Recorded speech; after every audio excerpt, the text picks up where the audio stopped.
let's do a quick walkthrough of my custom chainsaw mill. This is similar to a Logosol style, where it runs on a rail, and then the other part here goes up and down, and you are able to adjust the two sides of the log as you need to with these car jacks.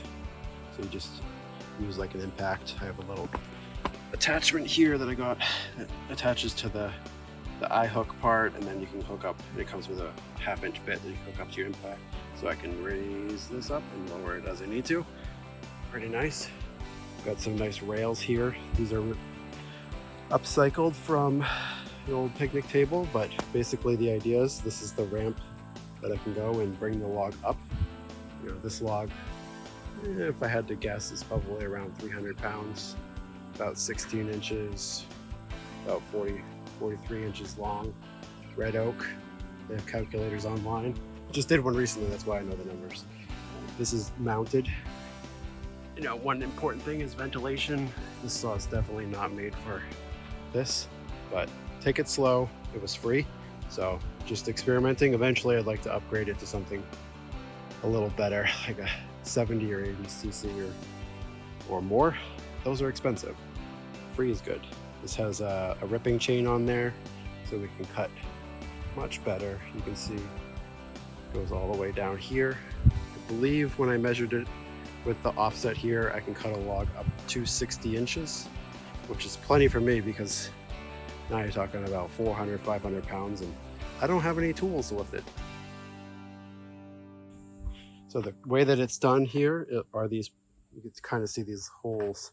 So you start at the bottom, roll the log on, and then you kind of just work your way up, sliding it up, rolling it up. And these pegs are removable, and you can just keep them there, so the log will sit on those as you go. It's also, while I'm setting it up, just kind of like a backup. You can also see handles. This is removable, so I can store it in my shed. It's not out all the time. There are these two ramps. Those are 2 pieces. These parts here are 2 pieces.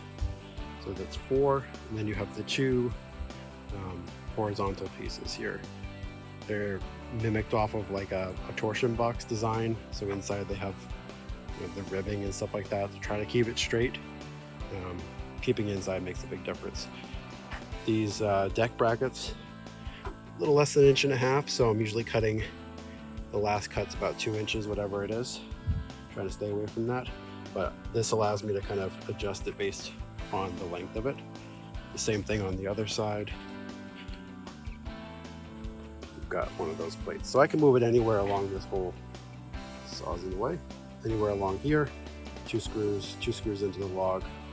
You know, it's pretty sturdy as you cut, especially as you get some of the weight off. It's worked really well. Did first full log yesterday, and yeah. So, and this is another piece here. The one thing that's kind of cool, so these are individuals. There's a big, those big deck, 6-inch deck screw. It goes up underneath here, and there's a notch out underneath. So this actually goes up in and sits underneath the plywood here, and that screw goes all the way down into it. Really locks it in and keeps it from racking a little bit. And the same thing with the other one. There's a screw, if we can see it, maybe down here. Yeah, up in here, there are 2 screws that go into the 4x4-ish lamination thing. And again, those go up into the torsion box. Yeah, that's about it.